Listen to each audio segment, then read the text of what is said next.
When my brother stopped calling me sister, I didn't cry. I just sat there staring at the phone, reading his last message again and again. It said only 6 words. Don't ever contact me again, please. No anger, no explanation, just silence. Heavy, final, cold.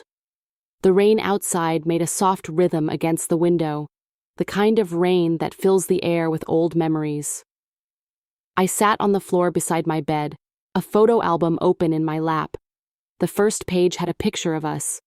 2 skinny kids sitting on the front steps of our small yellow house, barefoot and smiling. In the picture, his hand rested on my shoulder. I remember that day. Mother had made rice pudding for us after we came home from school. Arif had insisted on saving the biggest portion for me, saying, "Appa, you always give me more. Today it's your turn." We used to fight for the smallest things. The last mango, the biggest piece of bread, who got to sit by the window during rain. But those fights always ended with laughter. I closed the album and looked out into the dark street. The streetlight flickered, and I could almost see 2 children running through puddles, shouting, laughing, him and me. When did that laughter turn into silence? When did he stop needing me? I whispered to myself, it's just money, right? It shouldn't matter. But deep down, I already knew. It wasn't the money, it was pride. It was misunderstanding. And maybe, it was pain neither of us knew how to share. That night I didn't sleep. I kept hearing his voice. The little boy who once called me Appa John with love so pure that it still echoed years later. But now that voice was gone, and in its place, only rain. We grew up in a small town where time moved slowly, and evenings smelled of home-cooked food and wet earth. Our house stood at the end of a narrow lane lined with guava trees. The walls were pale yellow, always a little chipped, but it was our heaven. Our father was a school teacher, strict in class, gentle at home. He'd come home tired but smiling, handing us sweets wrapped in brown paper. Mother was soft-spoken, always humming while cooking. The sound of her bangles clinking was the rhythm of our evenings. Arif and I shared everything: clothes, secrets, and dreams. When I helped Mother wash dishes, he'd stand beside me drying them, talking about how he'd grow up and buy her a gold bangle one day. I still remember one evening, a stormy one. The power went out and the house was filled with candlelight. Father read from his old storybook while Mother listened. Arif leaned against my shoulder and whispered, "Appa, when I grow up we'll never be apart, right?" I smiled. "Never, Arif, never." But time has its own plans. Years later I got married. The house felt quieter after that. Every time I came to visit, Mother would say, "Look who's come home!" And Arif would rush out from the garden, wiping his hands on his shirt, smiling wide. He'd say, "Appa's here. Mother, make tea." We'd sit on the porch, drinking tea while fireflies blinked in the yard. He'd talk about his job at the local school and his small dreams: to buy a motorbike, to plant more trees, to make Father proud. When Father's health began to fade, Arif didn't complain. He stayed home, took care of them both. Every time I thanked him, he'd just smile and say, "They gave us everything, Appa. This is nothing." Back then, I thought love like that could never break. But I didn't know how fragile love becomes when fear and money enter the same room. Father's health declined sharply that winter. The days felt shorter, the house quieter. Arif barely left his side. I visited every weekend, bringing groceries, medicines, and cooked meals. One evening after dinner, Father called us both to the veranda. The sun had almost set, painting the sky orange. He looked weaker than I'd ever seen him, his voice trembling. "Children," he said, "I've written my will. I want everything divided equally. Promise me there will be no fighting." I reached for his hand. "Abba, please, you don't have to worry about that." But Arif's silence was heavy. He looked at the ground, jaw tight, I turned to him. Arif, you've done so much for them. You should get more. He looked up, eyes glistening but cold. Appa, it's easy for you to say. You have a husband, a house, children. I only have this home. His words cut deeper than I expected. Mother tried to calm us. Don't talk like that, Arif. Your sister loves you. But he didn't respond. He just stood and walked away. Later that night, I found him sitting in the garden, staring at the old mango tree. I sat beside him. Are you angry with me? He didn't answer for a long time. Finally, he whispered, Sometimes I feel like no one sees what I gave up. I said softly, I see it. I always did.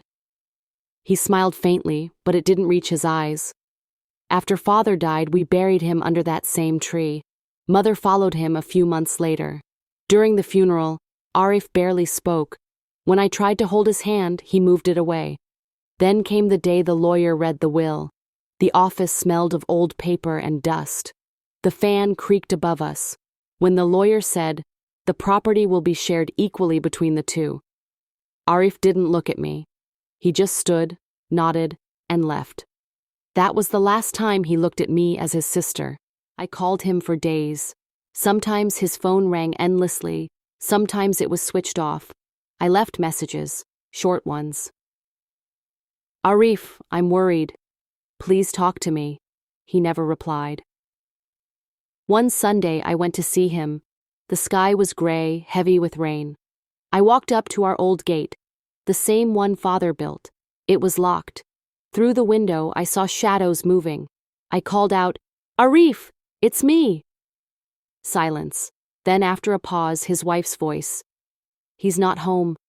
But I could hear him.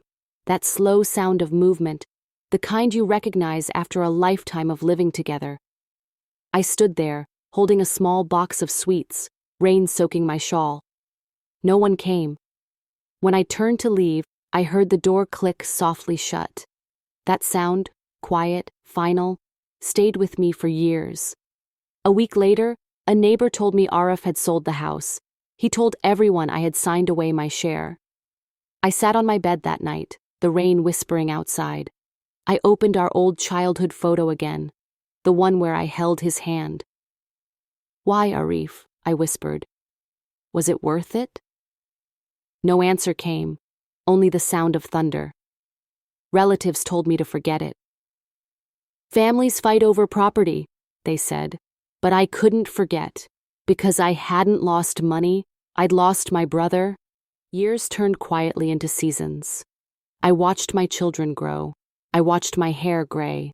But part of my heart stayed in that old yellow house, the one that no longer existed. Sometimes when I visited our town, I'd walk past the empty plot.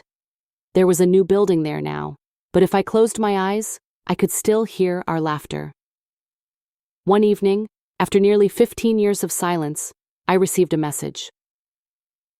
Appa, it's Arif. Can we meet? I stared at my phone for a long time before replying, yes, tomorrow. We met at a small tea stall near the railway station. The place was noisy, the clatter of cups, the hiss of boiling milk. He was sitting at a corner table, his hands trembling slightly. When I approached, he stood, unsure whether to hug or bow. I smiled and sat. For a while we said nothing. Then he spoke softly. Appa, I've wanted to say sorry for years. His voice cracked. He told me how guilt ate at him, how every night he saw father and mother in dreams, silent and disappointed. Tears welled in his eyes. I thought having the house would make me feel secure. Instead, it made me lonely. I reached for his hand and said, You never lost me, Arif. I was always here. We sat like that, two old souls, rediscovering love that time had buried.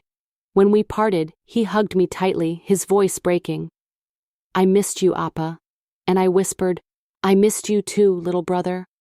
That night I cried, not from sadness, but relief. 2 years after that reunion, Arif passed away, a heart attack in his sleep. The news came on a winter morning. I sat for a long time, unable to move. Then I went to my cupboard and found his letter, one he had written a few months before.